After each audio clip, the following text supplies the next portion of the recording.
Okay, सो आज हमने करना नया वाला चैप्टर स्टार्ट, और नए वाले चैप्टर का नाम है human health and disease. Okay, human health and disease करेंगे, और इसके बाद हम लोग जो जानना चाहते हैं इस हफ्ते हम क्या करेंगे। अरे अरे अरे, वीकली शेड्यूल तो बता दूं मैं तुमको। इस हफ्ते आज मंडे है ना, या मैं गलत हूँ? आज मंडे है। ये मैम। ये मैम। स्क्रीन दिखाई दे रही है? स्क्रीन दिखाई दे रही है? Yes ma'am. शुक्र है, मैंने पहले नहीं की थी। ओके, सो इस वीक का क्या स्केड्यूल है? हम करेंगे human health and disease. Okay, जिसमें तुम्हें बहुत सारी चीज़ें याद करनी पड़ेगी, बहुत सारी चीज़ें। तो जितना हम उसको छोटा कर सकते हैं, जितना उसको टेबुलेटेड फॉर्म में कर सकते हैं, जितना हम उसमें क्वेश्चन प्रैक्टिस कर सकते हैं, हमारे लिए अच्छा है, जो बन चुकी है ऑलरेडी क्वेश्चन। ठीक है, और दूसरा टॉपिक हम करेंगे locomotion and movement.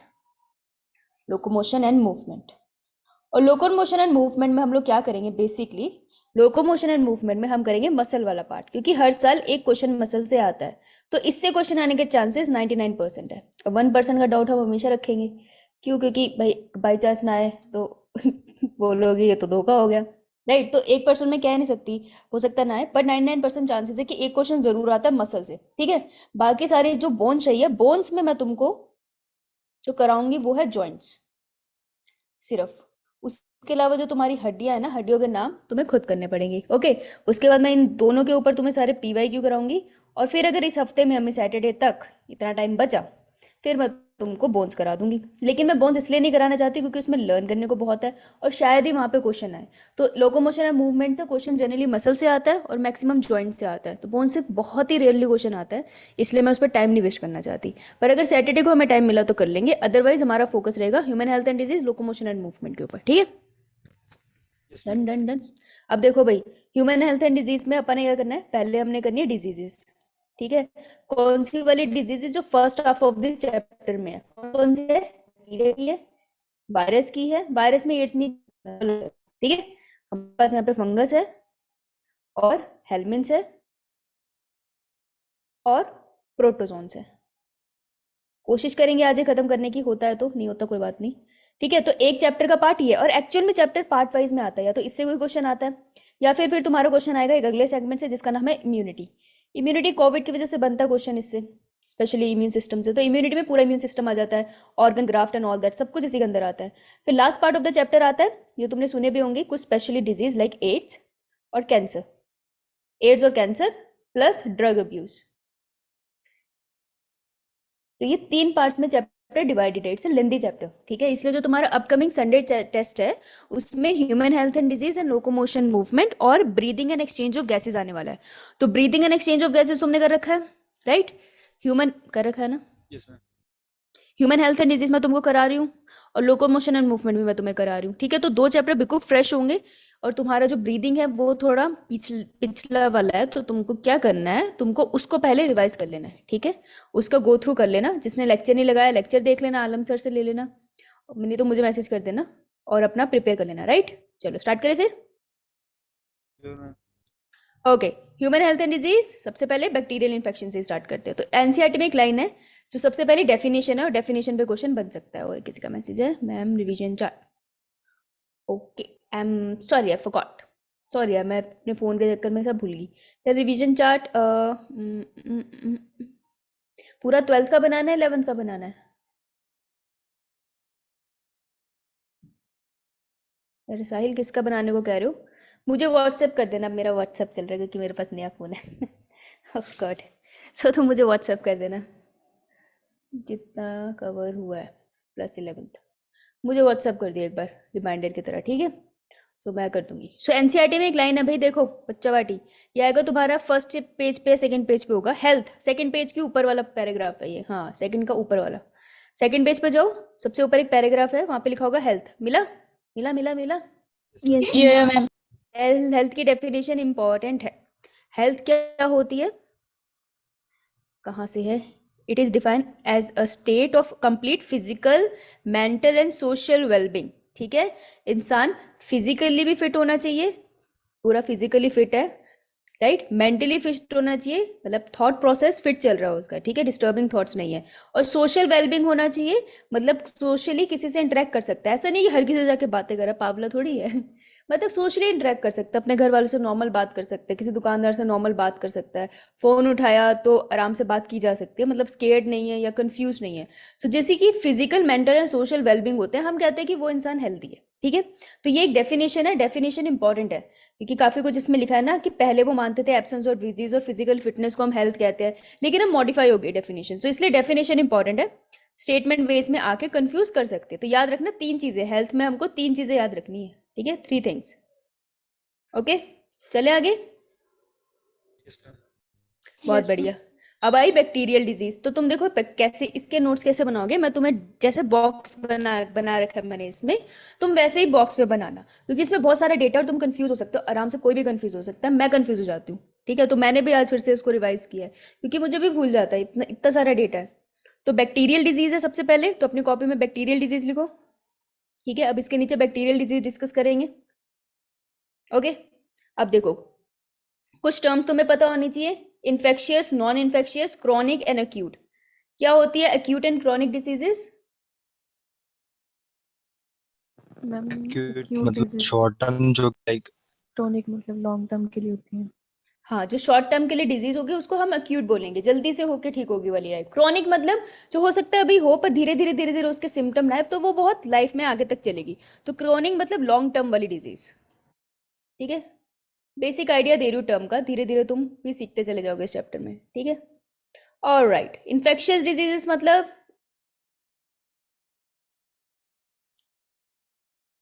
diseases which are easily spread through one person It to is another. spreading from one person to another person. Spread from person to person, जैसे कि कोविड, राइट, तभी तो लॉकडाउन हुआ था ना, main purpose ये था, person to person जा रहा है, तो किसी ने छींक दिया तो वो इन्फेक्शियस एजेंट ट्रेवल कर जाएंगे, किसी और को कोई और इनहेल कर लेगा तो उसके अंदर चले जाएंगे। मैंने छींक दिया, इस पेन पे चले गए, ये पेन किसी और ने टच किया, उसने वो पेन टच किया तो उसने कभी ना कभी माउथ से कांटेक्ट किया बिना हाथ धोए, तो उसकी बॉडी में चलेगी। तो जो पर्सन टू पर्सन स्प्रेड हो सकते हैं that is infectious. Non infectious मतलब can not spread, spread from person to person, ऊपर की लाइन लिख लेना, ठीक है। इसका एग्जांपल अगर मैं दूं तो कैंसर, एक इंसान को कैंसर है तो उसके पास बैठने से कैंसर तो नहीं होगा। इन्फेक्शियस का मैं देख सकती हूँ कोविड, भाई एक को कोविड है तो उससे तो दूर ही रहो, right. Done, done ma'am. Done, बहुत ma'am. बहुत बढ़िया। चलो चलो, बैक्टीरियल डिजीजेस, बैक्टीरियल डिजीजेस में टाइफाइड, निमोनिया एनसीईआरटी में डिस्कस है, ठीक है, तो ये मैं तुमको डिटेल में करा रही हूँ। उसके अलावा जो टर्म मेंशन है वो है cholera, bubonic plague, dysentery and diphtheria, ठीक है। ये 4 टर्म्स मेंशन है लेकिन डिस्कस नहीं है। तो देखो, जो मैं तुम्हें जिस तरीके से मैं तुम्हें टाइफाइड और निमोनिया बताऊंगी वैसे ही तुम्हें इनके भी चार्ट बनाने हैं, ठीक है, लेकिन वो तुमको खुद बनाने पड़ेंगे, और फिर तुम मुझे व्हाट्सअप करोगे, फिर मैं तुम्हें देख के बता दूंगी ये काफी है या नहीं है। तो जो कष्ट करेगा उसी की एक्स्ट्रा मदद होगी, ठीक है, लंगर थोड़ी है सारे आके खा के जाएंगे, है, कष्ट करो थोड़ा सा, जैसे कष्ट करेगा फिर उसको एक्स्ट्रा हेल्प मिल जाएगी। Alright, okay, just a second. कोई है तुम में से जो कामना कौशल का फ्रेंड है? नहीं, नो मैम। कामना क्वेश्चन ने सडनली आना बंद कर दिया है, आई एम लिटिल वरीड, क्या हुआ उस बच्ची को, अच्छी बच्ची, कोई बात नहीं, चलो सुन लेंगे। तो टाइफाइड, निमोनिया डिटेल में बता रही हूँ, cholera, bubonic plague, dysentery, diphtheria तुम्हें आना चाहिए क्योंकि टर्म्स कहने कहीं आती रहती है। बेसिक चीजें आनी चाहिए, आने से क्या मतलब है, पूरा गूगल मत करना, बावले हो जाओगे, बहुत कुछ है गूगल में और पिक्चर्स तो बहुत ही खतरनाक है, तो बताऊंगी कैसे करना है, ठीक है। चलो टाइफाइड से स्टार्ट करते हैं। तो टाइफाइड को एक और नाम से जानते हैं जिसे हम कहते हैं एंटेरिक फीवर, ठीक है, एंटेरिक फीवर इसका नाम है ना, ये नीट का क्वेश्चन बन सकता है आराम से। इस चैप्टर में इतनी टर्म्स है कि बहुत सारे से क्वेश्चन आ सकते हैं, तो ये भी क्वेश्चन बन सकता है, तो एंटेरिक फीवर लिख लो उस पर। अभी जो चार्ट बना है इसको कष्ट करके अभी पेन से या पेंसिल जो तुम्हारे पास है एक बार इसे बना लो, बाद में चलो करते रहना धीरे धीरे साफ साफ। एक डब्बा सा बनाएंगे हम जिसके अंदर हम एक तरफ लिखेंगे पॉजिटिव एजेंट, किसने बीमारी करी उसको कहते हैं पॉजिटिव एजेंट, गुनहगार कौन है, क्रिमिनल कौन है इस केस में। मोड ऑफ ट्रांसमिशन, कैसे वो एक क्रिमिनल से आगे बढ़ा, कैसे वो हेल्दी इंडिविजुअल की बॉडी में जा चुका है, ठीक है, उसको कहेंगे मोड ऑफ ट्रांसमिशन। और सिम्टम्स क्या है जो आप देख सकते हो भैया, उसे सिम्टम्स से ही पता चलता है हमें कोई बीमारी है। तो टाइफाइड किससे होता है, सैल्मोनेला टाइफी, ठीक है, क्योंकि साइंटिफिक वर्ड है तो वैसे मैंने टेढ़ा करा, नहीं तो हम अंडरलाइन अलग से करेंगे, तुम कॉपी में ऐसे करोगे। सो सैल्मोनेला टाइफी क्या है? इट इज अ बैक्टीरिया, क्योंकि हम बैक्टीरियल डिजीज कर रहे हैं। ग्राम नेगेटिव बैक्टीरिया है, ये क्वेश्चन बन सकता है इसलिए लिखा है।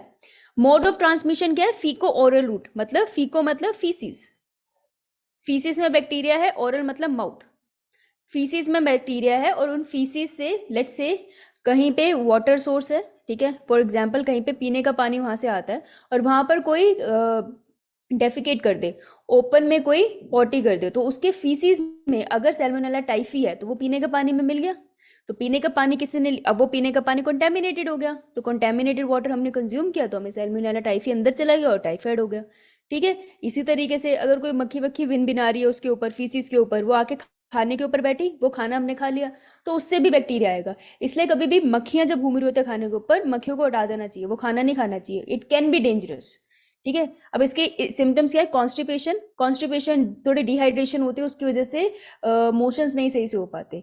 स्मॉल इंटेस्टाइन परफोरेशन, अब क्वेश्चन यहाँ से आएगा कि इसमें हुआ क्या, कि सैल्मोनेला टाइफी करता क्या है? सैल्मोनेला टाइफी चला जाता है किसके पास? स्मॉल इंटेस्टाइन में। तो ये रहा तुम्हारा क्वेश्चन, 4 मार्क, स्मॉल इंटेस्टाइन में जाएगा, फिर स्मॉल इंटेस्टाइन ऐसी थी उसमें धीरे धीरे धीरे धीरे उसमें परफोरेशन कर देगा, उसको खाने सा लग जाता है, जिसकी वजह से उसमें छोटे छोटे छेद हो जाते हैं, पोर्स हो जाते हैं, तो उसे कहते हैं स्मॉल इंटेस्टिनल परफोरेशन। तो वो तुमसे पूछ सकते हैं कौन सी, one of which of the following disease is responsible for perforation in small intestine, फिर तुम्हें एग्जाम्पल दे देंगे डिफरेंट डिफरेंट बीमारी के, तो तुमको पता होना चाहिए सैल्मोनेला ने किया है, ठीक है। और इसमें क्या होता है? सस्टेन्ड फीवर रहता है, देखो सस्टेन्ड मतलब रहता ही है फीवर, ऐसे नहीं उतर रहा है या चढ़ रहा है जैसे मलेरिया वगैरह में होता है, इसमें रहता है फीवर 30 to 40 डिग्री सेल्सियस के अप्रोक्सीमेट फीवर उस बंदे को रहता ही है, ठीक है। तो इसे हम कहते हैं टाइफाइड। तो इन सिम्टम्स के बेसिस पे हम डॉक्टर को थोड़ा आइडिया हो जाता है कि मे बी इसे टाइफाइड है, और इसको कंफर्म करने के लिए जो टेस्ट किया जाता है वो विडाल टेस्ट किया जाता है, ओके। तो विडाल टेस्ट के ऊपर हजारों करोड़ों बार क्वेश्चन है, तो ये भी 4 मार्क का है, ओके। अब इस पे एक क्वेश्चन आता है, टाइफाइड मैरी, नाम सुना है किसी ने? Yo yo ma'am. No, ma'am. Typhoid Mary कौन थी? Mary Mellon, carrier of a typhoid. हाँ, सो इन्होंने क्या किया था, एक्चुअली एक कुक थी जिनको टाइफाइड था, और शायद ये डिफिकेट करने के बाद हाथ ढंग से नहीं धोती थी, तो ये खाना बनाती थी, उस खाने की वजह से काफ़ी लोगों को टाइफाइड हुआ, फिर ये डायग्नोज भी हो गई थी। फिर इनको ऑर्डर दिया गया कि आप दोबारा से कुकिंग का काम नहीं करोगे, आप कुछ भी करो, क्योंकि कोई ऐसी उस टाइम मेडिसिन नहीं थी कि टाइफाइड ठीक किया जा सके, तो इन्हें बोला गया बस कुकिंग नहीं करोगी, बाकी सब ठीक है। लेकिन फिर इन्होंने कहीं जाके फिर से कुकिंग की, फिर वहाँ पे बहुत लोगों को टाइफाइड किया, फिर से ये पहचानी गई, फिर बाद में इनको क्वारंटीन कर दिया गया था हमेशा के लिए कि ये किसी के कांटेक्ट में नहीं आएंगी, क्योंकि वो हट ही नहीं रही थी कुकिंग से। सो इसलिए हम उन्हें टाइफाइड मैरी के नाम से जानते हैं, क्योंकि उन्होंने बहुत ज़्यादा टाइफाइड फैलाया था। क्लियर है स्लाइड यो यो मैम।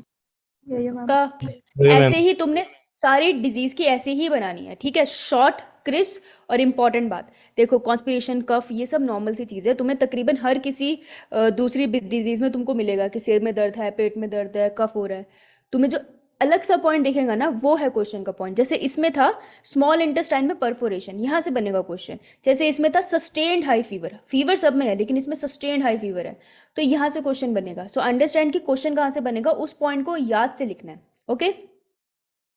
Yes ma'am. बहुत बढ़िया, ये आइए। मैम। चलो, ये रही इंटेस्टाइन, स्मॉल इंटेस्टाइन है ये, और ये है परफोरेशन, तो देख रहे हो उसमें कैसे छेद हो गया है, तो ये उसका Yes, एक ma'am. एग्जाम्पल है, ठीक है। और ये कौन सा बैक्टीरिया लग रहा है तुम्हें? Salmonella typhi. Salmonella typhi, like, very good. Next है निमोनिया। निमोनिया का पॉजिटिव एजेंट है स्ट्रेप्टोकोकस निमोनिया, ठीक है, और ये है ग्राम पॉजिटिव बैक्टीरिया, ठीक है, बहुत ही पॉजिटिव इंसान है, इसलिए जिंदगी बर्बाद कर दी है इसने, ओके। तो ये पॉजिटिव बैक्टीरिया है, और एक और एजेंट से होता है निमोनिया, क्वेश्चन इस पे आता है जनरली, स्ट्रेप्टोकोकस निमोनिया पे आता नहीं है। Haemophilus influenza, Haemophilus influenza basically क्या है, यहाँ पर ये बैक्टीरिया की बात हो रही है। और एक और होता है इन्फ्लुएंजा, अरे स्पेलिंग में तो जिंदगी बर्बाद करती है, क्या कर दिया ये मैंने, ये है हमारा वायरस इन्फ्लुएंजी, स्पेलिंग का फर्क है, प्रोनाउंसिएशन तो सेम ही आती है। तो ये वायरस करता है फ्लू, तो flu causing virus is different, ठीक है, ये डिफरेंट है, हम बैक्टीरिया पढ़ रहे हैं। तो हेमोफिलस जो घरेलू, हिमो मतलब पता नहीं क्यों मुझे घर याद आता है इसे, हिमोफिलस इन्फ्लुएंजा बेसिकली एक बैक्टीरिया है जो कॉज करता है निमोनिया। तो निमोनिया में 2 एजेंट कॉजेटिव हो सकता है, मतलब स्ट्रेप्टोकोकस निमोनिया भी अकेले निमोनिया कर सकता है, लेकिन हेमोफिलस इन्फ्लुएंजा भी निमोनिया करता है। इन्फ्लुएंजा मत लिखाना इसका आंसर, ठीक है? बात क्लियर हुई? Yes, ma'am.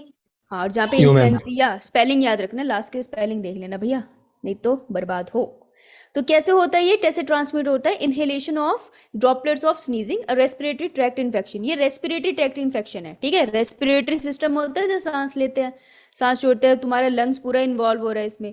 तो वहां पे क्या होता है कि जैसे किसी को है ये बीमारी, ठीक है, निमोनिया है, उसने छींका तो पानी कह रही हूँ, हे भगवान क्या हो गया मुझे,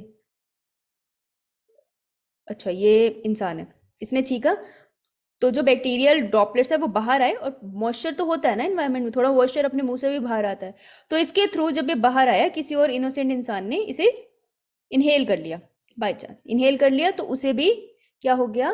निमोनिया। यस, एरिजोल पार्टिकल्स भी कह सकते हैं, बिल्कुल। तो इसे हो गया निमोनिया, ठीक है? तो ये ट्रांसमिशन हो गया, तो इन्फेक्शियस डिजीज होगी, राइट? अब इसमें होता क्या है? एल्वियोलाई इन्फेक्टेड होते हैं, तो नीट का क्वेश्चन आएगा यहाँ से। इन्फेक्ट क्या होता है निमोनिया में? लंग्स इन्फेक्ट होते हैं, लेकिन उसमें भी स्पेसिफिकली एल्वियोलाई इन्फेक्ट होती है। एल्वियोलाई का काम क्या होता है? नॉर्मली एल्वियोलाई का काम क्या है? Gaseous exchange. गैसियस एक्सचेंज करना, इसके बिना तो ऑक्सीजन शरीर में आ ही नहीं पाएगी। सो होता क्या है इसमें, इस केस में? यहाँ पे मैंने लिखा है डिजीज के बारे में एक्चुअली, ठीक है, सिम्टम्स में ही डाल दिया था। तो मैंने लिखा है कि एल्वियोलाई फिल्ड विद फ्लूइड, जो एल्वियोलाई होते हैं ना छोटे छोटे, उनमें भर जाता है पानी, बहुत ज्यादा, मतलब लिक्विड भर जाता है, ऑब्वियसली उसमें वाटर का कॉन्टेंट ज्यादा है, ठीक है? इन सीवियर केसेस, जब बहुत ज्यादा सीवियर केसेस में देखो, अगर यहाँ पानी भर गया तो यहाँ गैसियस एक्सचेंज हो पाएगा? No ma'am. No, ma'am. नहीं हो हाँ, मैम। पाएगा, है ना? नहीं हो पाएगा। तो अगर गैसेस एक्सचेंज नहीं होगा, तो जो ब्लड है हमारे पास, हमारे ब्लड में क्या ऑक्सीजन होगी? ऑक्सीजन का अमाउंट कम होगा या नहीं? Yes, ma'am.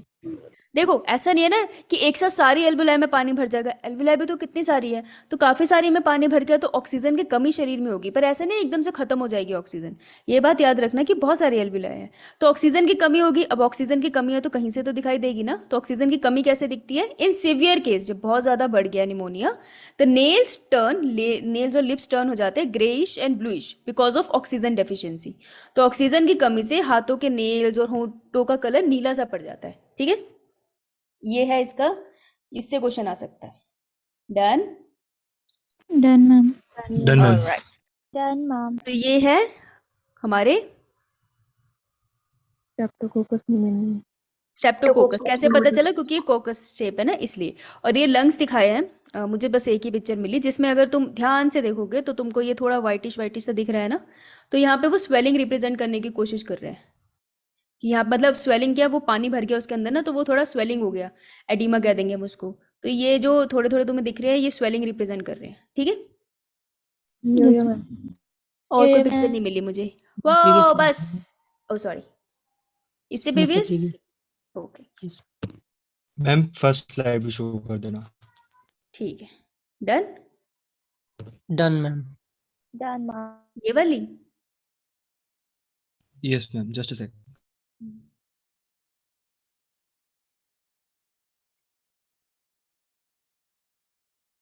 ये तेरा 1 सेकंड 1 मिनट का है? Done ma'am. बड़े प्रोफेशनल फोटोग्राफर हो, लाइटें वाइटें सेट करके फोटो खींचेगा तूने। तो टाइफाइड हो गया, निमोनिया हो गया, बैक्टीरियल डिजीजेज एनसीईआरटी वाली डन। इनके नाम है, अब इनके नाम के साथ तुम यही चार्ट बनाओगे, ठीक है? तो कितने नाम है? 1 2 3 4, तो तुम क्या कर दो, 2 पेज छोड़ दो, राइट? ऊपर नीचे करके बन जाएगा। हर चार्ट के नीचे 2 3 लाइन खाली छोड़ देना, कभी कभार कुछ इन्फॉर्मेशन लिखनी होती है, ठीक है? तो 2 पेजेस छोड़ो बैक्टीरिया के लिए, और बैक्टीरिया के एक साथ ही लिखने हैं, आगे पीछे नहीं करना। डन? मैम निमोनिया वाली स्लाइड दिखा दो। कहाँ थी जब वो देख रहा था, आंखें बंद करके बैठी थी? मैम टाइफाइड वाली भी दिखा दो।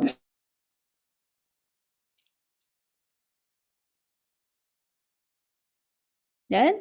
Done ma'am. ठीक है, ऐसे ही बनानी है। 2 पेज छोड़ो, आओ वायरल डिजीज पे। चलो भाई, वायरस के पास चढ़ते हैं। वायरस लिविंग होते हैं, नॉन लिविंग होते हैं? Same same, different type of plagues है, लेकिन यहाँ पे जो एनसीईआरटी मेंशन कर रही है वो एक ही है, लेकिन यहाँ पे डिफरेंट टाइप ऑफ प्लेग्स भी होते हैं। One is bubonic one. हाँ भाई, वायरस लिविंग है, नॉन लिविंग है? आउटसाइड होस्ट जब नॉन लिविंग होगा, इनसाइड होस्ट लिविंग।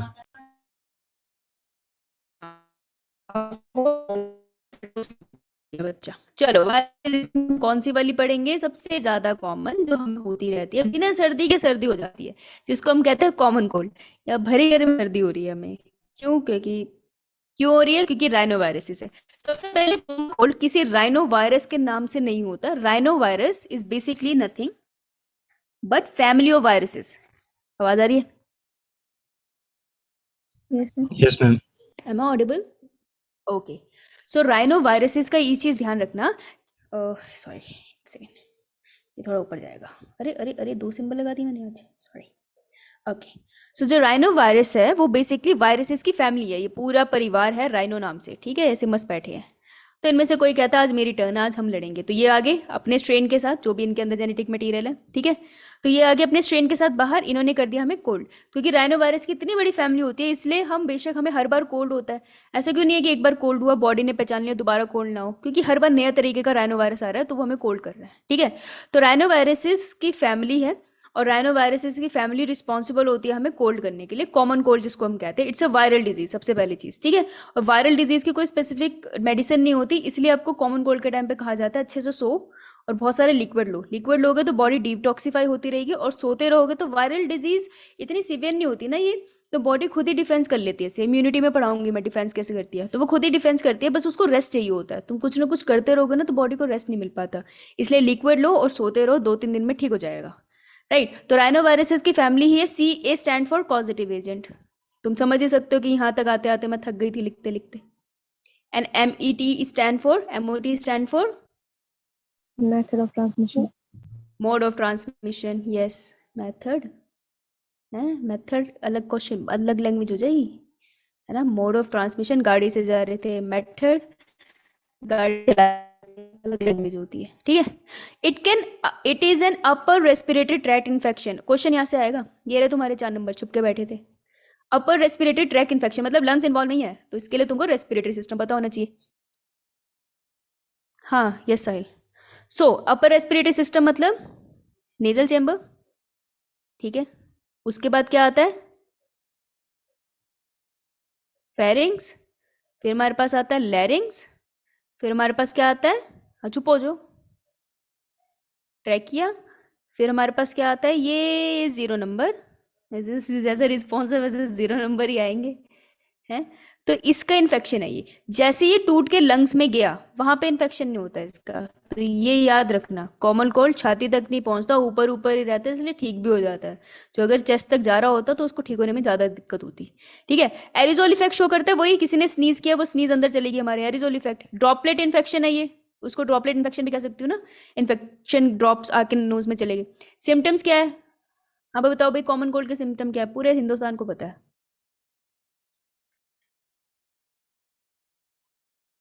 ये मत कह देना कॉमन कोल्ड नहीं हुआ तुम्हें। headache, sneezing, sore throat, coughing, wound. हाँ, ऐसे नोज ऐसे बहती रहती है, फिर ऐसे साफ करते हो, गंदे बच्चे।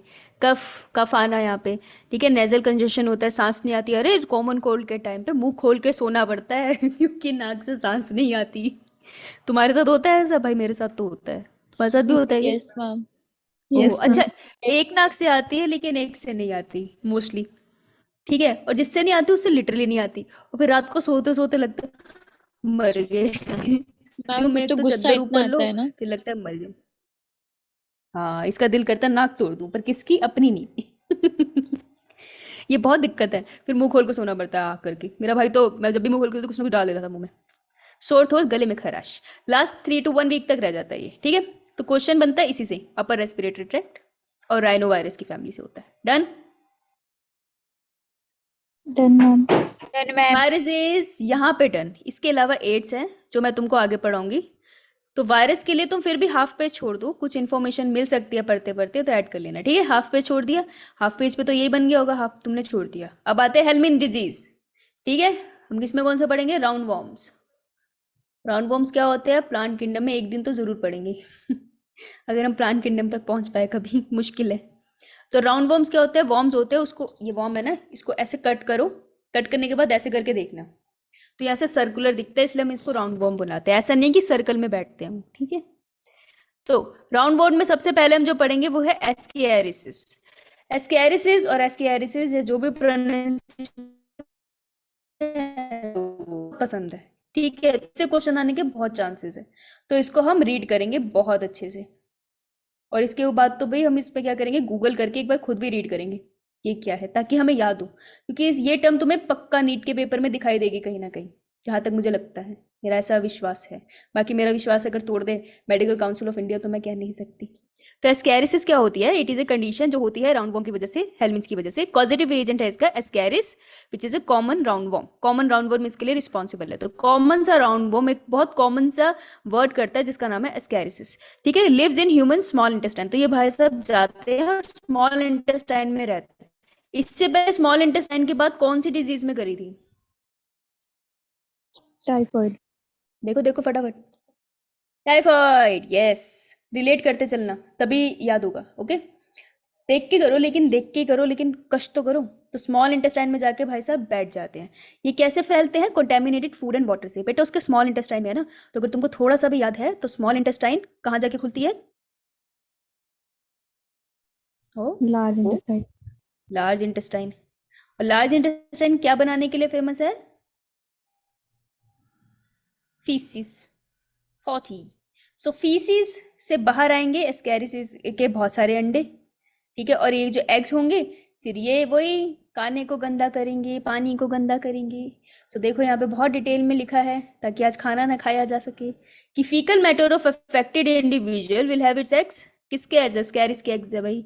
अरे कोई महान इंसान ये मत समझ लेना ह्यूमन के एग है। मुझे टीचिंग छोड़ के हिमालय जाना पड़ जाएगा, ठीक है। इट्स का मतलब है स्कैरिस and contaminate other sources and spread the disease. तो ये अंडे जो है फैल जाते हैं, इसलिए कहते हैं खुले में शौच ना करें, शौच हमेशा शौचालय में करें, क्योंकि ये कहीं ना कहीं से लोग रियलाइज नहीं करते, लेकिन बारिश के पानी के साथ किसी के साथ भी फाइनली वाटर बॉडीज में ही जाते हैं और हमारे घर में ही आ जाते हैं, right. So in extreme cases blocks and burst the small intestine. तो ये एक्सट्रीम केसेस में, यार देखो एस्कैरिस जो है, ये देखो ये एस्कैरिस है।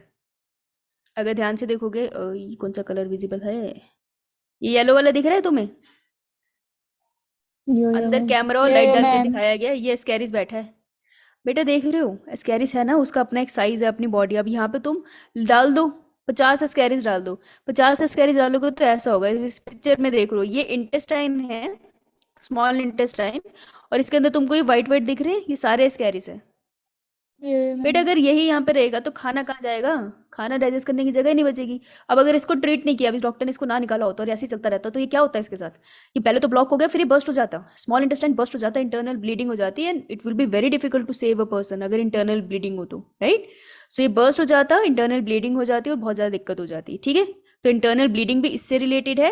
ये बर्स्ट हो सकता है स्मॉल इंटेस्टाइन और स्मॉल इंटेस्टाइन को ब्लॉक कर देता है। तो याद रखना एस्कैरिसिस में क्या होता है। ये पिक्चर आई थिंक नहीं भूलोगे, बहुत ही भयानक सी पिक्चर है। डन? Done ma'am. कर लो भाई, नोट करो। आज मंडे को बच्चे कैसे कम है? मतलब अब कमाल ही होगी। मंडे को तो ज़्यादा आते हैं, सैटरडे को कम होते हैं। लिख लिया? यो मैम। बहुत बढ़िया। Done ma'am. ओके, एलिफेंटेसिस और फिलेरियसिस। फिलेरियर वॉर्म की वजह से होता है ये। तो कॉजेटिव एलिफेंटेसिस क्या होता है कि जब लोअर एब्डोमेन की बेसिकली ये डिजीज है, बॉडी के नीचे वाला पार्ट जो है वो बहुत स्वेलन हो जाता है। वो लेग हो सकती है, ठीक है, उसमें जेनिटल्स भी आ सकते हैं। तो इसका कॉजेटिव एजेंट कौन है? विशुरेशिया बेनक्रॉफ्टी, ठीक है। विशुरेशिया बेनक्रॉफ्टी भी कॉमन टर्म है जो तुमको नीट के पेपर में मिल जाएगी। कि कुछ टर्म है एस्कैरिसिस, विशुरेशिया बेनक्रॉफ्टी, निमोनिया, टाइफाइड, ये बहुत कॉमन टर्म्स है। और जब एक साथ आती है ना, अभी तो हम अलग अलग कर रहे हैं ना, एक साथ आती है तो नहीं समझ में आती, इसलिए हम इसका धीरे धीरे चार्ट बनाएंगे और उनको बार बार रीड करेंगे। और अगर तुमको लगता है कि कोई डिजीज मैंने पढ़ी है, मुझको नहीं याद हो रही है बार बार, तो कुछ मत करो, उस डिजीज के ऊपर कोई केस देख लो, जैसे फेमस केस ऑफ एलिफेंटेसिस। तो तुमको वर्ल्ड का कोई ऐसा केस जरूर मिल जाएगा जो थोड़ा देखो डिस्टर्बिंग होगा, तभी करना अगर ये झेल पाओ, लेकिन तुमको याद रह जाएगा। तो अगर कोई डिजीज में ऐसे फंस रहे हो तो तुम ऐसे याद कर सकते हो। मुझे जो मैक्सिमम डिजीजेज याद है, क्योंकि डिस्कवरी में एक शो आता था ना, मुझे ऑब्वियसली नहीं पता, बचपन से ये वाले डिस्कवरी, टीएलसी और नेशनल ज्योग्राफी बहुत देखे, मेरे घर में बहुत चलते हैं, एंटरटेनमेंट ही मज़ा आता है सबको। सारे ऐसे हैं। तो वहां पर हम वहां देखी होगी, treatments देखी होगी, वो याद है, ठीक है, विजुअल याद रहता है, राइट, दृश्यम जिसे कहते हैं हम। तो तुम ऐसा भी कर सकते हो, अगर तुमको लगता नहीं याद हो रही कोई डिजीज, तो उसका छोटा सा यूट्यूब पे कोई छोटी डॉक्यूमेंट्री देखना, बट ट्राई कि 5 to 10 मिनट से ज्यादा मत देखना, है ना, और जो देखने बैठो वही देखना, बाद में तुम डोरेमोन देख के बंद मत करना। ठीक है। तो कॉजेटिव एजेंट है वुशरेशिया बेनक्रॉफ्टी, वुशरेशिया मलाय, तो 2 है, ठीक है, यहाँ पर 2 है। और कौन सी डिजीज थी जिसमें मैंने 2 कॉजेटिव एजेंट बताए थे? निमोनिया। निमोनिया। निमोनिया। यस, तो वुशरेशिया मलाय एंड बेनक्रॉफ्टी, ठीक है, ओके। सो इसे कॉमनली फिलेरियल वॉर्म भी कहते हैं, किसको? वुशरेशिया मलाय वाले को, ठीक है, मलाई वाले को, ओके। अब किससे फैलता है? मोड ऑफ ट्रांसमिशन है एक वेक्टर। वेक्टर क्या होता है? कैरियर होता है, जो कि हमने बायोटेक में भी पढ़ा था। कैरियर मतलब उसके शरीर के अंदर कुछ नहीं हो रहा, वो सिर्फ उठा के रख रहा है चीजों को। तो carrier is like a car. Car जब तुम्हें बिठाती है अपने अंदर, बेसिकली जब तुम गाड़ी में बैठते हो, तो ऐसा थोड़ी है गाड़ी अपनी हेडलाइट चेंज कर लेती है, वर्किंग सिस्टम चेंज कर लेती है, गाड़ी बस तुमको बिठाकर ड्रॉप कर देती है। तो याद रखना, वेक्टर इज समथिंग जो सिर्फ ड्रॉप करता है, ठीक है, सिर्फ कैरियर है। तो इसमें जो कैरियर है वो है क्यूलेक्स मस्कीटो। तो ये वर्ड भी तुमको दिखेगा, क्यूलेक्स मस्कीटो स्पेसिफिकली मेंशन है। इसके अलावा तुम एनोफिलीज ही पढ़ोगे, तो ये भी क्वेश्चन बनता है नीट का। फिर इसमें क्या होता है? सिम्टम्स है ग्रॉस डिफॉर्मिटी इन लोअर एब्डोमेन। लोअर एब्डोमेन या फिर लोअर बॉडी बोल दो, नीचे की बॉडी में बहुत ही अजीब सी डिफॉर्मिटी मिलती है। May include groin region. एक नीट का क्वेश्चन यहाँ से बनता है कि शायद वो ग्रोइन रीजन इंक्लूड कर ले। ग्रोइन रीजन मतलब प्राइवेट पार्ट, ठीक है, जिससे मेल की टेस्टिस एंड पीनस, राइट, तो वो भी इंक्लूड कर सकते हैं। अब एलिफेंटेसिस में होता क्या है कि जो वुशरेशिया बेनक्रॉफ्टी होते हैं, जो हेलमिन्स होते हैं, ये जाके लिम्फ वेसल में चले जाते हैं। तो यहाँ मैंने लिखा नहीं है, मैं लिख देती हूँ। मैंने लिखा कैसे नहीं है? लिखा है। ओके, इतना लिख लिया सबने? जो मैम। देखो, ये है विशेरेशिया बेनक्रॉफ्टी और ये है एलिफेंटेसिस, कि उसकी लेग एलिफेंट के जैसे बड़ी से लग रही है, इसलिए इसका नाम डिजीज का ऐसे पड़ गया है, ठीक है। It's a very difficult condition. अब ग्रोइन रीजन अफेक्टेड है इस इंडिविजुअल में या नहीं, वो तो एग्जामिनेशन पे पता चलेगा। अब देखो कि द फिलेरियल वर्म करता क्या, ऐसा क्या करता है कि इतनी स्वेलिंग हो गई है नीचे। The filarial worm enter into lymph vessel. अब तुमको याद है लिम्फ क्या होते थे? लिम्फ वेसल क्या थी, बताओ भैया। लिम्फ क्या है, लिम्फ वेसल क्या है? एक second, just minute.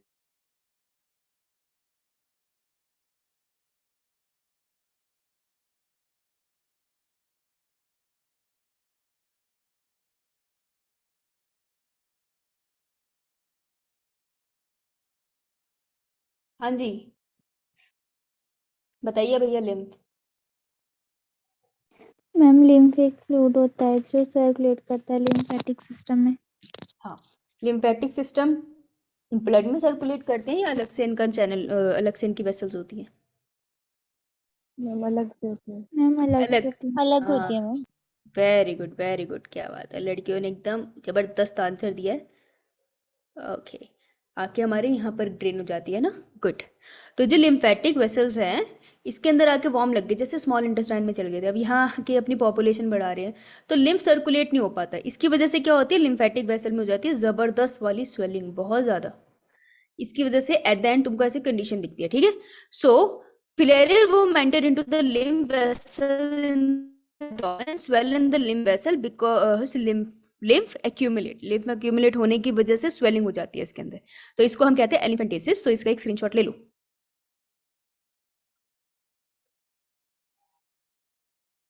Done ma'am. Done ma'am. हमें कैरेसिस वाली स्लाइड दिखाना एक बार। हाँ, एक सेकेंड। नॉट पॉसिबल साहिल, थोड़ा आराम देने के लिए कुछ किया जा सकता है, सच पॉसिबल नहीं है। मैंने अभी तक नहीं सुना किसी को पूरी तरीके से ट्रीट होते।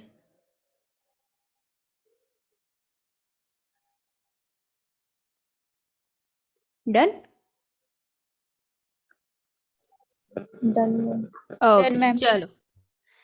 ओके, तो कौन कौन सी डिजीज हम तक हम कर चुके हैं? सबसे पहले हमने करी हम टाइफाइड। Period disease. बहुत पिटोगे। बैक्टीरियल डिजीज में सबसे पहले कौन सी करी? टाइफाइड। टाइफाइड। सी करी? निमोनिया। निमोनिया। फिर उसके बाद हमने कौन सी डिजीजेस करी? वायरल। वायरल। वायरल में कौन सा पढ़ा हमने? Common Common called, cold. Common cold. Common cold. फिर उसके बाद हमने कौन सी करी? Helminthic, helminths. हेलमिन्स के अंदर हमने क्या पढ़ा? Ascariasis, Ascariasis. Ascariasis. स्कैरिसिस, इन्फ्लुएंसिस, Filariasis. फिलेरियस। Filariasis. दूसरा नाम क्या है इसका?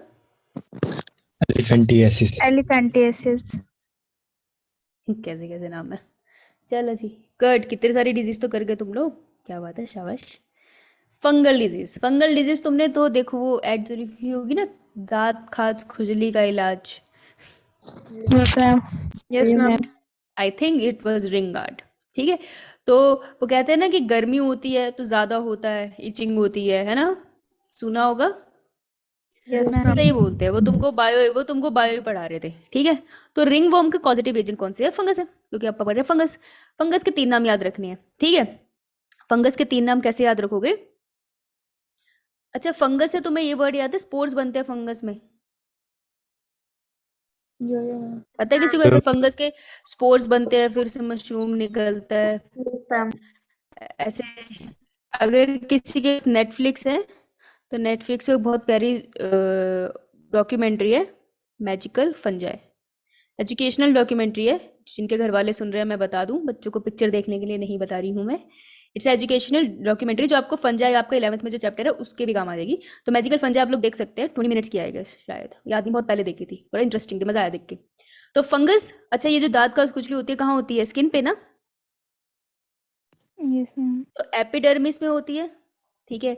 और जनरली अगर एक जगह दांत सा बन रहा है ना तो 2-3 जगह और बनता है। तो लेट्स से एपिडर्मिस में 3 जगह दाग बन गए। ठीक है। एपिडर्मिस में 3 मतलब ट्राई, 3 जगह दाग बन गए। और कैसे दांत बने? क्योंकि फंगस के स्पोर आके वहां पे बैठ गए थे। ठीक है। तो फंगस के छोटे छोटे स्पोर, जिनका नाम है माइक्रोस्पोर, जिसको हम कहते हैं। तो फंगस के छोटे छोटे स्पोर्स आके बैठे और 3 जगह दाग सा बन गया। इतनी बात क्लियर? Yo ma'am. हाँ भाई, तो पहले ऐसे ऐसे कर ले, उसके बाद बोल ले। अबे कम से कम अंगड़ाई लेते हो तो माइक ना ऑन कर, हद हो गई। टीचर्स होगी तो कोई परवाह नहीं है तुमको अपने टीचर की। तो कैसे याद करेंगे? कॉजेटिव एजेंट है इसके 3, इसके नाम पे क्वेश्चन बन सकता है ज्यादा। इस वैसे सबको आता ही होता है ये बिना पढ़े भी, लेकिन फिर वो कंपटीशन कैसे बढ़ाएंगे? नाम पे। तो पहले का नाम है एपिडर्मेटोफाइट। ठीक है। सो एपिडर्मी से हम ये याद रख लेंगे।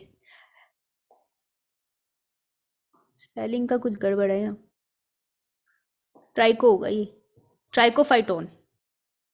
ठीक है। सो ट्राइकोफाइक्रोन हम 3 जगह पे फंगल इन्फेक्शन हुआ उससे याद रखेंगे, और माइक्रोस्पोरम हम याद रखेंगे माइक्रोस्पोर से। ठीक है। तो एपिडर्मेटिफाइटोन इज बेसिकली व्हाट? एपिडर्मी से याद रखूंगी कि मैं एपिडर्मिस में 3 जगह, दैट इज ट्राइकोफाइटोन हुआ था, स्पोर्स आके लगे थे और फंगल इन्फेक्शन हुआ, तो माइक्रोस्पोरम। तो तुमको थोड़ा सा आइडिया रह जाएगा, इन तीनों की वजह से हमें हो सकता है फंगल इन्फेक्शन, जिसको हम कहते हैं रिंग वॉर्म। रिंग वॉर्म इसलिए कहते हैं क्योंकि रिंग जैसी अपीयरेंस होती है उसकी। ठीक है। इतनी बात क्लियर? Yes, ma'am. कैसे फैलता है? सॉइल से फैल सकता है, जो कंटेमिनेटेड ऑब्जेक्ट से फैल सकता है, ऐसे ही फैल जाता है, मिट्टी मिट्टी से हो जाता है।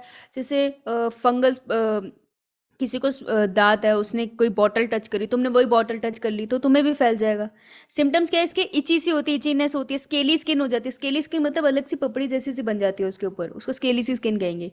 पॉइंट जो तुमको याद रखना है, जिसके स्पेलिंग गलत लिख दिया मैंने, सॉरी पॉइंट तुम्हें याद रखना है कि कैसे फैलता है, मतलब इस जो फंगल है ये इन्फेक्शन कैसे ज़्यादा खतरनाक हो जाता है कि अगर उस एरिया में ज़्यादा गर्म हो, स्किन का वो पार्ट ज़्यादा गर्म है और वहाँ पे मॉइस्चर भी है, जैसे स्वेटिंग हो जाए, एक तो गर्मियों में हो रहा है ऊपर से स्वेटिंग हो जाए, और मान लो वो ग्रोइन रीजन में है। ठीक है। अब ग्रोइन रीजन में क्या होता है? अगर तुम नॉर्मल सी मोफोलॉजी भी देखोगे तो ग्रोइन रीजन क्या होते हैं? जनरली कवर्ड ही होते हैं, तो यहाँ पे हीट ज़्यादा होती है, इन एरियाज में अंडर आर्म्स की तरफ हीट ज़्यादा होती है। तो अगर यहाँ पर ये हो जाए, ठीक है, और वहाँ पे स्वेटिंग की वजह से मॉइस्चर में आ जाए, तो उस केस में फंगल जो ग्रोथ होती है ना, उसका प्रोसेस बहुत फास्ट हो जाता है, तो ये इन्फेक्शन ज़्यादा जल्दी बॉडी पे फैल जाएगा।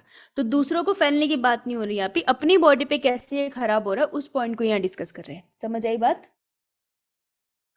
Yes, ma'am. Yeah, ma'am. Okay, चलो आगे। Yes, ma'am. Yes ma'am. भाई साहब पक्का समझ आ रहा है ना तुमको? ये है हमारा रिंग वॉर्म।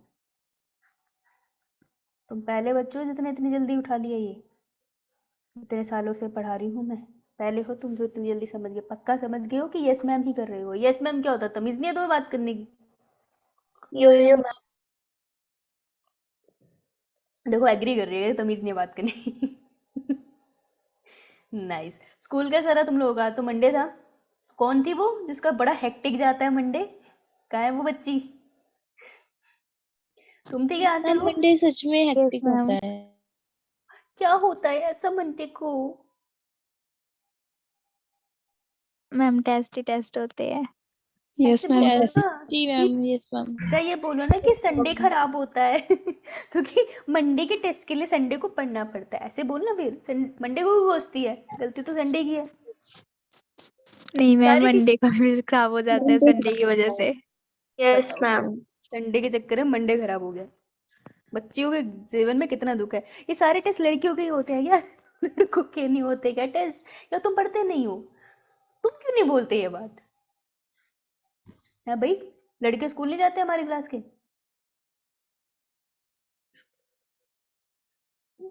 तुम्हारी खामोशी को मैं हाँ समझती हूँ। और ये कलर यार मेरे पे तो बिल्कुल अच्छा लग रहा। ऐसे लग रहा है मेरे शोल्डर मर गए हैं। ओहो, दोबारा नहीं पहनूंगी ये वाली टी शर्ट भाई। चलो लास्ट चलते हैं, प्रोटोजोन डिजीज। इससे आएंगे सवाल। मैम हम फुल्ली प्रिपेयर्ड होके जाते हैं। बेटा तू है डॉपर, तू तो चुप ही रह। तो तेरा पॉइंट ऑफ व्यू यहाँ मैटर नहीं करेगा इस पॉइंट पे। प्रोटोजोन डिजीज, प्रोटोजोन्स क्या होते हैं? प्रोटोजोन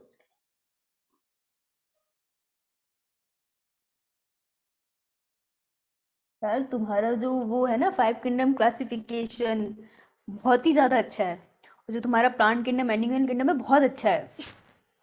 मैं ऐसे ना सोचा मैं तुम्हें बता दूं, मुझे आज अपॉर्चुनिटी मिली है, बहुत ही ज़्यादा अच्छा है। आंखों से आंसू हो जाते हैं मेरे कभी कभार। बहुत अच्छा है तुम्हारा। और ये मैं sarcastically बोल रही हूँ जिसकी मम्मी और पापा पीछे सुन रहे हैं। कि बहुत ही खराब है आपके बच्चों के 3 बहुत मेजर यूनिट्स। आप अपने बच्चों को मार पीट के पढ़ाएं। तो प्रोटोजोन डिजीज में हमें जो 2 पढ़नी है वो है मलेरिया और एमीबॉयसिस। एमीबॉयसिस में ओ होता है साइलेंट। फिर भी मैं एमीबॉयसिस पढ़ लेती हूँ, दैट इज रॉन्ग। एमीबाइसिस, एमीबाइसिस और मलेरिया पढ़ेंगे। एमीबाइसिस भी पढ़ लेंगे, मलेरिया ज़्यादा महत्वपूर्ण है, आता ही है क्वेश्चन। माइक्रोस्कोपिक अच्छा ठीक है, thank you Sahil, that's a correct answer. Sahil की मम्मी उसे मत मारना, बाकी सबको पीटना। सबकी मम्मियाँ रिस्पेक्टिवली सबको पीटना है। कि साहिल की मम्मी निकल गई मिशन पे सबको कुटने। चलो भाई, सबसे पहले एमीबाइसिस ही करेंगे, जिसे हम ब्लडी डायरिया भी कहते हैं और जिसे एमोबिक डायसेंट्री भी कहते हैं। किससे होता है? Entamoeba histolytica. Entamoeba histolytica से होता है ये। ओके, और क्या है mode of transmission? Faeco oral route, मतलब फीसिस से मुंह की तरफ जाना। ये सोचना ही कितना डिस्टर्बिंग है, लेकिन ऐसा होता है। फिर सिम्टम्स क्या है? फीसिस आती है ब्लड क्लॉट्स के साथ। इन्फेक्शन साइट क्या है? Large intestine. क्या अभी तक किसी डिजीज में लार्ज इंटेस्टाइन की बात हुई? No ma'am. मैम यहाँ पर हुई ना? तो ये तुमको याद रखना है, ठीक है। एंटमीबा हिस्टोलिटिका एक सिस्टिक फॉर्म में होता है, सिस्ट सा बना होता है ये, ठीक है, सिस्ट। इसे 4 से न्यूक्लियस दिखेंगे तुमको, 4 न्यूक्लियस। ये चले जाते हैं फीसिस में। फिर फीसिस के थ्रू ये जिसके भी बॉडी के अंदर एंटर करेंगे, उसकी बॉडी में जाके क्या करते हैं? लार्ज इंटेस्टाइन में अटैक करते हैं। तो देखो पहली बार है जहाँ लार्ज इंटेस्टाइन एनसीईआरटी मेंशन कर रही है, तो ऑब्वियसली ये इंपॉर्टेंट पॉइंट हो गया ना, ये यूनिक हो गया। But ever is unique is important from entrance point of view, and this concept applies to every single entrance. कोई भी एंट्रेंस एग्जामिनेशन दोगे, जो भी यूनिक है वो ही पूछा जाता है, क्योंकि जनरल सबको पता ही होता है। तो लार्ज इंटेस्टाइन में चली जाती है, फिर लार्ज इंटेस्टाइन में ये आगे जाके और डिवाइड हो जाती है। मैं नाम नहीं बताऊंगी क्योंकि उनकी जरूरत नहीं है यहाँ पे, फिर कंफ्यूज होंगे। बस याद रखना कि वहां पे ये क्या करती है? लार्ज इंटेस्टाइन को खाने लग जाती है, छेद से कर देती है उसमें, ठीक है, उसको खाने लग जाती है। खाने लग जाएंगे तो फिर क्या होगा? उसमें ब्लीडिंग होनी स्टार्ट हो जाएगी। अब लार्ज इंटेस्टाइन से ही तो फीसिस बन के बाहर निकलती है। तो ये जो इन्फेक्टेड पर्सन है, जब इसको फीसिस आएंगी तो उसके अंदर उसको एग तो मिलेंगे ही एंटोमीबा हिस्टोलिका के, उसके अलावा ब्लड के क्लॉट्स भी मिलेंगे, क्योंकि उसके इंटेस्टाइन में धीरे धीरे छेद हो रहा है। तो अगर ठीक नहीं किया तो फिर वही प्रॉब्लम हो जाएगी। और कौन सा था जिसमें स्मॉल इंटेस्टाइन में छेद हो रहा था? कौन सी बीमारी थी वो? टाइफाइड। एमोबिक डायसेंट्री हो गए थे। नोट कर लिया? Done done done done. Yes No, ma'am. ma'am. कर ले भाई कर ले। अरे लाइटें वाइटें सेट करो। साहिल जरा फोटो ले रहा है। ले बेटा ले, तू ढंग से फोटो ले, लाइटिंग आ रही है ना सही से। 3-4 मिनट ले तू फोटो लेने के। Done ma'am, done done. इतने टाइम में तो 6 सेल्फी हो जाती किसी की। ओके चलो, आ गया मलेरिया। और इसमें मैंने कुछ गलत लिखा था, रुको एक पहले मेरे को पढ़ने दो, कोई नहीं लिखेगा। मैं सोच रही थी आज प्राइमरी और सेकेंडरी और ठीक है। पॉजिटिव पॉजिटिव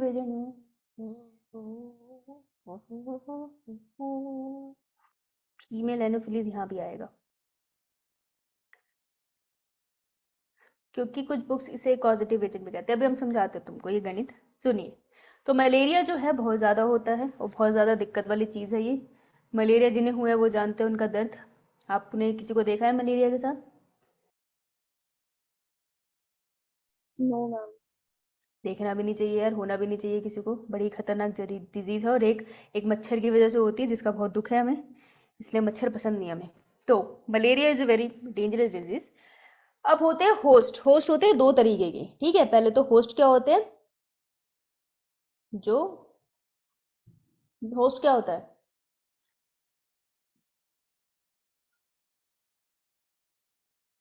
अरे होस्ट क्या होता है भाई? Which provide food and shelter for a causative agent. Where pathogen will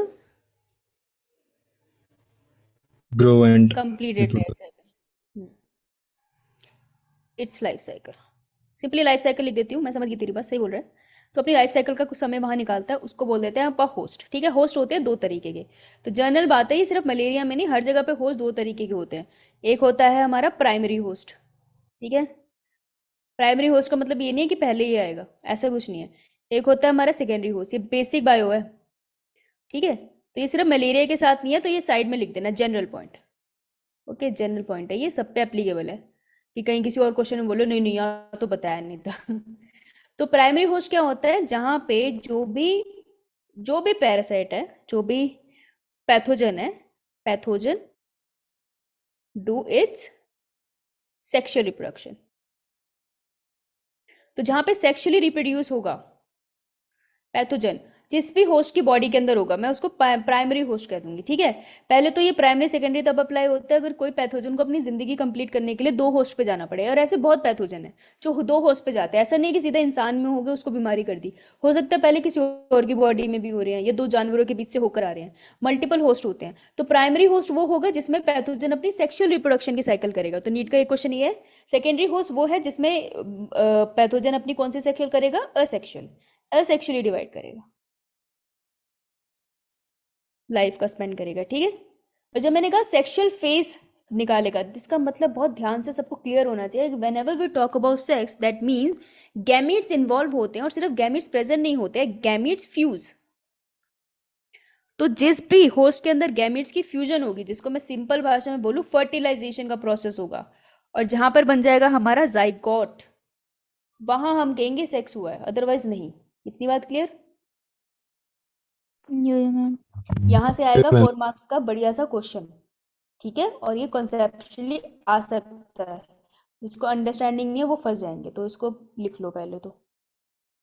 समय बताओ, बोलम तो अब एक बार स्टार्ट किया तो पूरा करा के दूंगी। ओके, तो अब देखो प्राइमरी होस्ट कौन से है, जो कि सेक्स साइड है। तो sexual phase of the malaria, सबसे पहले मलेरिया करता कौन है? मलेरिया करता है प्लाज्मोडियम। प्लाज्मोडियम होता है वो जो पॉजिटिव एजेंट है मलेरिया का। लेकिन क्योंकि ये प्लाज्मोडियम जो स्प्रेड कर पाती है वो सिर्फ फीमेल एनोफिलीज है, तो कभी कभार ये भी आ जाता है पॉजिटिव एजेंट में तुम्हें प्लाज्मोडियम नहीं लिखा होगा, फीमेल एनोफिलीज लिखा होगा। तो बिना फीमेल एनोफिलीज के हो नहीं सकता था, तो फीमेल एनोफिलीज को भी कभी कभार पॉजिटिव एजेंट की तरह ही ट्रीट किया जाता है। लेकिन प्लाज्मोडियम को कौन एज ए कैरियर छोड़ के जाती है ह्यूमन बॉडी के अंदर, वो भी फीमेल एनोफिलीज है। तो मलेरिया का वेक्टर है फीमेल एनोफिलीज, और पॉजिटिव एजेंट भी है फीमेल एनोफिलीज एंड प्लाज्मोडियम, ठीक है। ओके यो मैम। ओके। ये मैम। और अगर हम प्राइमरी होस्ट बोले, तो प्राइमरी होस्ट कौन है जहाँ पे सेक्सुअल साइकिल होती है? इस प्लाज्मोडियम की, हमें प्लाज्मोडियम है, ठीक है। तो इस प्लाज्मोडियम की जिसने मलेरिया किया है, इसकी सेक्स साइकिल कहाँ पे होती है? फीमेल एनोफिलीज में। फिर एनोफिलीज में कहाँ होती है? मिडगट में, उसके मिडगट में होती है। ओके। और सेकेंडरी होस्ट जहाँ पे असेक्सुअल साइकिल होती है वो होता है ह्यूमन बॉडी। ह्यूमन बॉडी में कहाँ होती है? दो जगह होती है। दो जगह कौन सी है? एक है हमारा लिवर सेल। लिवर सेल को क्या बुलाते हैं? Hepatocyte. Hepatocytes, very good. और दूसरी जगह होती है हमारी RBCs. RBC stands for red blood cells, right? Clear? Yo, ma'am. चलो चलूँ आगे फिर। No, ma'am. Done, ma'am. Okay. सो जो प्लाज्मोडियम होता है, जो कॉजेटिव एजेंट है प्लाज्मोडियम, वो चार तरीके का हो सकता है। प्लाज्मोडियम ओवेल, डिफरेंट पूरे धरती पे डिफरेंट डिफरेंट कॉन्टिनेंट्स में डिफरेंट डिफरेंट टाइप के मिलते हैं तुम्हें। Plasmodium oval, Plasmodium falciparum, Plasmodium malaria, Plasmodium vivax. India में जो सबसे ज़्यादा कॉमन है दैट इज, सबसे बड़ा नाम किसका है? Plasmodium falciparum. इंडिया में सबसे ज़्यादा कॉमन ही है और यही सबसे खतरनाक है। देखो सबसे लंबा नाम इसी का है ना, ओवेल, मलेरिया और वाइवेक्स में falciparum. So falciparum is the malignant malaria और ये क्या करता है? It can lead to death और बहुत ही डेंजरस, सबसे डेंजरस इसमें फेल्सीपेरम ही है। तो नीट का क्वेश्चन यहाँ से बनता है, ये सबसे डेंजरस कौन सा है? फेल्सीपेरम है। और हिंदुस्तान में बहुत लोग मरते हैं मलेरिया से। क्लियर? बाकियों के लिए मैंने लाइन इसलिए छोड़ी है, एक एक लाइन तुम खुद लिख लेना कि कहाँ पे मिलते हैं एटलीस्ट, ठीक है? डन?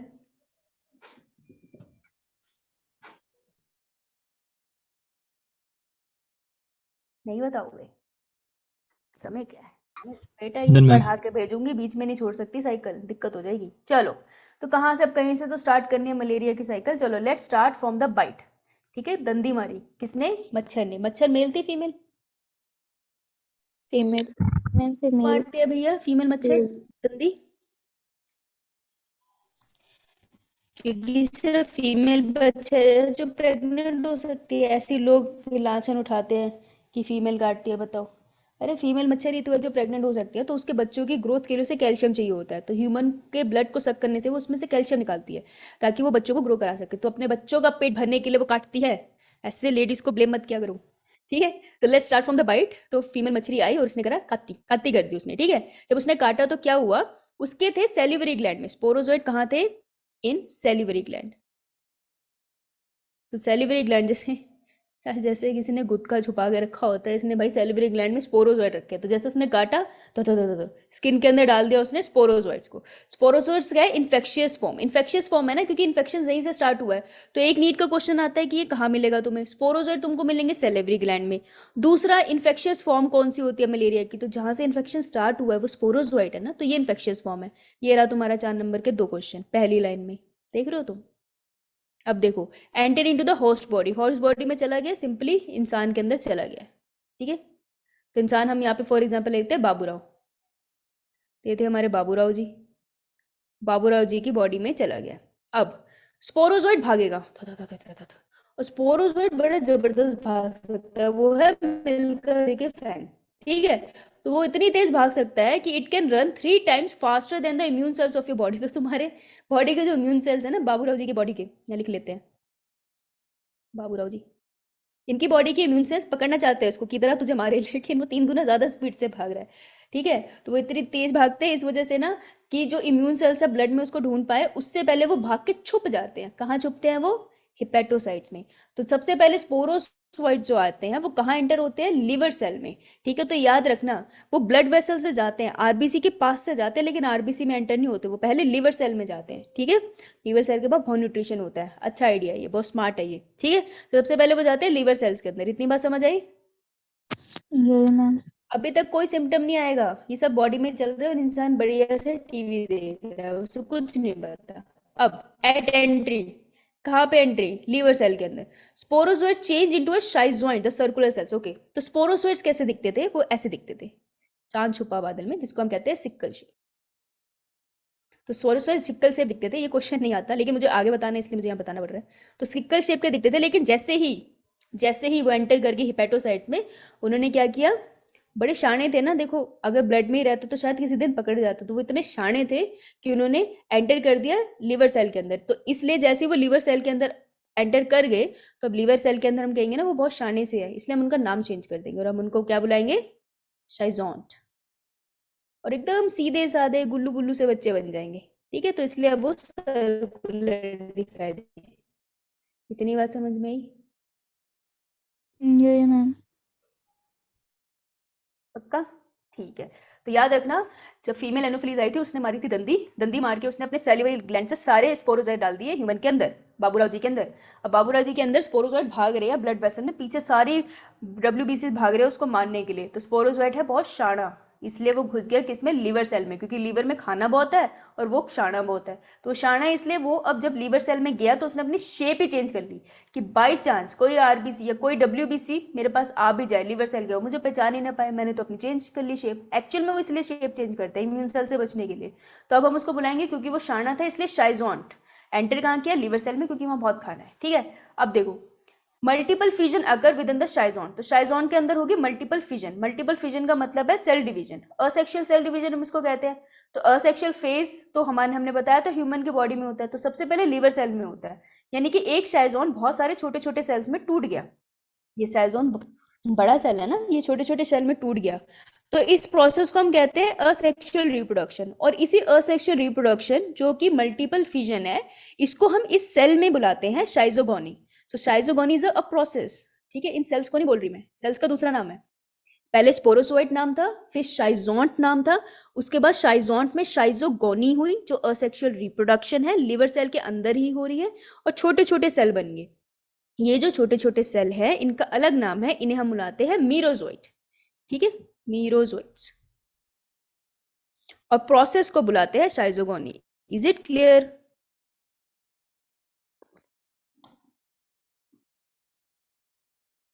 यो मैम। बोल लो भाई बोल लो, उलझ जाओगे नहीं तो। ओके, तो क्या हुआ, मस्कीटो आया करता हुआ बाबलो की तरह, तुम्हारे कान पे करता रहता है, और उसने बड़ी प्यार से मस्कीटो ने क्या किया, अपने सेलिवरी ग्लैंड से मस्त एकदम अपने प्यारे प्यारे से बच्चे अंदर डाल दिए ह्यूमन बॉडी के अंदर। किनके अंदर, बाबूराव जी के हाथ के थ्रू अंदर एंटर करवा दिए। तो जिस फॉर्म में उसने एंटर करवाए उनका नाम क्या था, प्लाज्मोडियम को भी मैं क्या बुला रही हूँ यहाँ, स्पोरोजोइट। कैसे दिखते हैं, सिक्कल शेप है। एंटर कर गए ये बॉडी के अंदर, अब ये भाग रहे हैं, बढ़िया तरीके से भाग रहे हैं। अच्छा, ये आगे आगे भाग रहे हैं, इनके पीछे पीछे WBC ऐसे चप्पले उठा के भाग रहे हैं, झाड़ू पोछा लेके कि आप तो को पीटे। लेकिन ये बहुत ज्यादा शाणे हैं, तो कौन से सेल में एंटर कर जाएंगे, ये किसके सेल में एंटर कर जाएंगे, लीवर सेल्स। लीवर सेल में चले गए, क्योंकि ये शाणे थे। लीवर सेल में चले गए तो इन्होंने अपना बिल्कुल वेशभूषा बदल ली। ठीक है, अब ये हो गए सर्कुलर। तो अब हम इनको क्या बोलेंगे, क्या कहलाएंगे अब, शाइजोंट ने कहा ऐसे तो बैठ नहीं सकते यार, रिप्रोडक्शन करके नंबर बढ़ाते, पूरा का पूरा लीवर सेल बर्बाद, सब कुछ बर्बाद कर देते हैं शरीर के अंदर। तो उन्होंने अपने अंदर करी असेक्सुअल रिप्रोडक्शन, जिस प्रोसेस को हम कहते हैं शाइजोगोनी। अब तुम्हें छोटे छोटे बच्चे दिखाई देने लगेंगे, मरे मरे से बच्चे दिखेंगे, जिनको हम कहेंगे मीरोजोइट, क्योंकि शाइजोन तो बहुत बड़ा था, उसके बाद मरे मरे से बच्चे बने जो है मीरोजोइट। स्ट्रॉन्ग है ये, बहुत याद करने का तरीका है। मीरोजोइट्स बन गए। अब देखो, मीरोजोइट्स ब्रेक द लीवर सेल, इतने सारे बनते हैं कि लीवर सेल को फाड़ देते हैं। ठीक है, तो ये पहले लीवर सेल के अंदर थे, अब इसने इसको डिस्ट्रॉय कर दिया ताकि ये बाहर फैल सके। Merozoites will break the liver cells and enter new liver cell. तो क्या करेंगे, ये अगले लीवर सेल में चले गए, कह रहे तू आराम से बैठा था, आज तेरे अंदर जाते हैं, तेरे को तंग करते हैं। ठीक है, तो और लीवर सेल में एंटर कर जाएंगे। And this process continue for like 2 weeks, और कोई सिम्टम नहीं आएगा। तो 2 दिन तक, मतलब 2 हफ्ते तक लीवर में तूफान मच रहा है, लेकिन इंसान को कुछ नहीं बचा, वो बढ़िया से टीवी देख रहा है। ठीक है, तो 2 हफ्ते तक ये चलता रहा। उसके बाद सब मीरोजोइट्स, देखो अभी भी कुछ तो लीवर में चल रहा है, लेकिन वो पूरे लीवर को खत्म नहीं करते, क्योंकि उनको इतनी अक्ल होती है कि अगर ये इंसान मर गया तो मैं भी मर गया, तो सबको नुकसान नहीं पहुंचाते वो। फिर क्या करते हैं, कुछ मीरोजोइट अटैक कर देते हैं अब RBC पे, कहते हैं चलो आज हम क्या करेंगे, अब हम करेंगे राज। ठीक है, तो यहाँ पे सबसे कीमती जो सेल है वो है RBC, क्योंकि भाई उसके पास है ऑक्सीजन। तो ऑक्सीजन से कोई रिलेशनशिप नहीं है, याद करने का तरीका है कि लीवर सेल से अब मीरोजोइट्स जाते हैं RBC के पास। ठीक है, RBC में एंटर करते हैं, और अब हम इनको कहते हैं ट्रोफोजोइट्स। तो मीरोजोइट्स अब करा जाएंगे ट्रोफोजोइट्स। ठीक है, ट्रोफोजोइट भी स्पेशल टाइप ऑफ सेल्स होते हैं। तो ट्रोफोजोइट कैसे, देखो बॉडी के अंदर RBC बड़ी इंपॉर्टेंट थी ना, तो RBC टॉप मोस्ट सेल के पास चले गए वो, तो उससे याद रखना ट्रोफोजोइट्स। इतना समझ में आया कि खत्म हो गए, यो मैम। क्या मैम खत्म हो समझ गया कि आया। समझ आ गया? मैम समझ आ गया। पूरा बताना। यो है, कुछ पे भी यो करती है, हनी सिंह की बहन है क्या छोटी? तो थोड़े से ये चले गए मीरोजोइट, कहते आओ RBC का दिमाग खराब करे, तो RBC में चले गए, बस अपना घूम रही थी पहले, बर्बाद करेंगी। RBC के जब अंदर ये जाते हैं तो ये फिर चेंज हो जाते हैं, इन्होंने फतेह हासिल कर ली, ट्रॉफी हासिल कर ली। अब RBC को बड़ा बना देते हैं, बड़ी नहीं हुई है, मैं बना रही हूँ बस, आरबीसी के अंदर बना रही हूँ ट्रोफोजोइड। तो ट्रोफोजोइड कैसे दिखते हैं, अपनी शेप थोड़ी चेंज करते हैं। वो क्या करते हैं, इनके पास न्यूक्लियस है बाय द वे, ये अपना न्यूक्लियस एक तरफ कर लेते हैं, ओके, और अपना वैक्यूल एक तरफ खिसका देते हैं। यहाँ पे वैक्यूल दिखेगा और यहाँ न्यूक्लियस दिखेगा, और ये जो न्यूक्लियस है ना तुम्हें रिंग की तरह दिखाई देगा।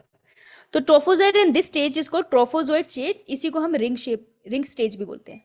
क्योंकि तुम गूगल करोगे इस क्लास के बाद, गूगल क्या करना है, ये करना है गूगल, रिंग स्टेज ढूंढनी है, और रिंग स्टेज के तुम्हें अंडर माइक्रोस्कोप बहुत अच्छी पिक्चर दिखेगी। तो ये ट्रोफोजोइड स्टेज है, ठीक है, समझ आई बात? यो मैम। बहुत बढ़िया, बहुत इंटेलिजेंट हो तुम तो। अरे वैक्यूल तो लिख दूं, आधे बच्चे तो इसमें मर जाएंगे, क्या करगी।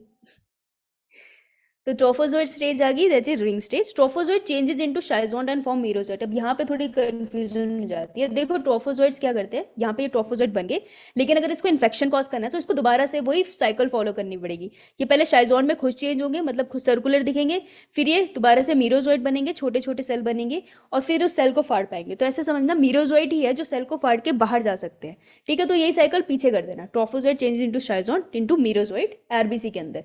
अब आरबीसी भी टूट गई, मीरोजोइड जैसी बना आरबीसी भी ब्रेक हो गई, ठीक है। आरबीसी ब्रेक हुई और मीरोजोइड बाहर निकल गए पागलों की तरह, ए अगली आरबीसी खाएंगे। तो merozoite break the RBC and continue cycle to break more RBC. RBC break करते जाएंगे भाई, अब शरीर को पता चलेगा कि दिक्कत है, आरबीसी ब्रेक हो रही है, शरीर में कोई तो प्रॉब्लम है, तो अब सिम्टम्स आने लग जाएंगे।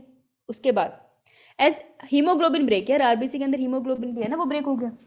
As haemoglobin break it releases hemozoin. Haemoglobin जब ब्रेक होता है तो एक केमिकल रिलीज होता है, ठीक है, जिसे हम कहते हैं हीमोजोइन, और हीमोजोइन की वजह से होता है फीवर। तो क्या होता है ना कि इस प्रोसेस में आरबीसी में जाना, फिर मीरोजोइड और शाइजोन में चेंज हो जाना, तो इस प्रोसेस में थोड़ा टाइम लगता है। इसलिए जिनको मलेरिया होता है उनको 2-2 3-3 घंटे के बाद ऐसे शिवर आते हैं। तो उसमें क्या होता है, जब भी उनको शिवर आ रहा है ना बहुत ज़्यादा, इसका मतलब है हीमोजोइन रिलीज हुआ है, मतलब एक साथ बहुत सारी आरबीसी फटी है, तब जाके उसके अंदर एकदम से चिल्स आते हैं, बहुत ज़्यादा स्ट्रॉन्ग वाले चिल्स, मतलब एकदम से ठंडा लगता है। मीलबाइन इन आरबीसी, अब देखो हीमोजोइन रिलीज हो रहे हैं तो कुछ आरबीसी फट रही है और उसकी वजह से चिल्स आ रहे हैं बाहर, क्योंकि हीमोजोइन केमिकल रिलीज हो रहा है। नीट का क्वेश्चन आएगा हीमोजोइन से कहाँ पड़ा था, आरबीसी के फटने से रिलीज होता है, क्योंकि हीमोग्लोबिन रिलीज हो रहा है तो वो रिलीज करवा देता है। अब मीनवाइल आरबीसी में, कुछ आरबीसी में जो ये मीरोजोइड्स है ना, वो अपने आप को चेंज कर लेते हैं इनटू गैमीटोसाइट। गैमीटोसाइट्स क्या होते हैं, ये एक अनडिफाइंड से सेल है जो आगे चल के गैमीट बनाएंगे। तो गैमीट बना नहीं है, गैमीट बनाने वाले सेल बन गए हैं। तो मीरोजोइड्स हैं जो आगे जाके गैमीटोसाइट बनाते हैं, किसके अंदर, इन आरबीसी। इतना क्लियर? Yo ma'am. उसके बाद अब मॉस्किटो देखो, अब मस्कीटो के अंदर सेक्सुअल साइकिल होनी है, तो मस्कीटो कोई ना कोई दोबारा काटेगा। जब मस्कीटो दोबारा काटेगी तो क्या करेगी, वो ब्लड के साथ साथ ये जो गैमीटोसाइट्स है वो अंदर इनगल्फ कर लेगी। तो मच्छर आई और इस बार मच्छर ने क्या किया, अरे अरे अरे बच्चे कोई बात नहीं, मेरे नहीं किसी के भी है, आ जाओ। तो ये मच्छर उसने अपने पास ले लिए ब्लड के साथ, ओके। तो इसने ब्लड के साथ मच्छी अपने पास ले ली। अब ये गैमीटोसाइट्स होते हैं, ये जाते हैं mid gut of the mosquito, mosquito के पेट में चलेंगे, यहाँ चलेंगे, चलो यहाँ लगाते हैं मिड गट। अब मिड गट में जाके क्या करते हैं, मिड गट में गैमीटोसाइट्स जो होते हैं वो चेंज हो जाते हैं इनटू गैमेट्स, वो गैमेट्स बना देते हैं। और बेटा अगर उसने बना लिया मेल और फीमेल गैमेट, ठीक है, ये मेल और फीमेल गैमेट है, तो फिर वो आपस में फ्यूज तो करेंगे, तो बन जाएगा जाइगोट। तो फीमेल के भी अगर कोई पूछे कि सेक्सुअल रिप्रोडक्शन कहाँ होती है, तो वो मिड गट में होती है, सेलिवरी ग्लैंड में नहीं होती, वहाँ सिर्फ स्टोरेज होती है। तो मिड गट में फर्टिलाइजेशन होगी, और अब क्या बन गया फर्टिलाइजेशन के बाद जाइगोट, और इसी को हम बुलाते हैं स्पोरोजोइट। तो बेटा वो जो स्पोरोजोइट गया था वो जाइगोट ही था, छोटा सा बच्चा, ओके। तो fertilization form the zygote known as sporozoite. और उसके बाद की कहानी तुमको पता है, मच्छर इस स्पोरोजोइट को क्या करेगी, store it in salivary gland, salivary gland या सेलाइवरी ग्लैंड, फिर उसको जाके काटी करेगी और उसके पास उसको मलेरिया करा देगी। समझ आई?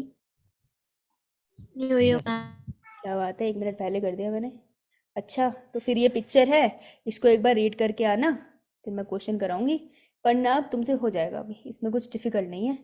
तो स्क्रीनशॉट इसका लेना बहुत ज़रूरी है, तो स्क्रीनशॉट लीजिए भाई। हाँ नोट कर दोगे अभी आप ग्रुप में? सॉरी क्या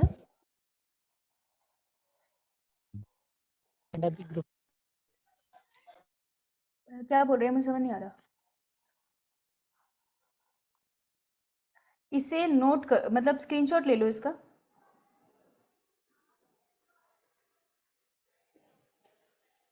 चलो आगे। Yes, ma'am. Yo-yo, ma'am. Yes, ma'am. ये भी ले लो। Done, ma'am. ये वाला भी।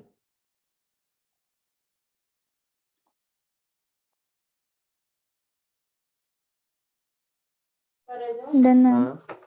Okay, Done, Done, ma'am. ma'am. ये वाला।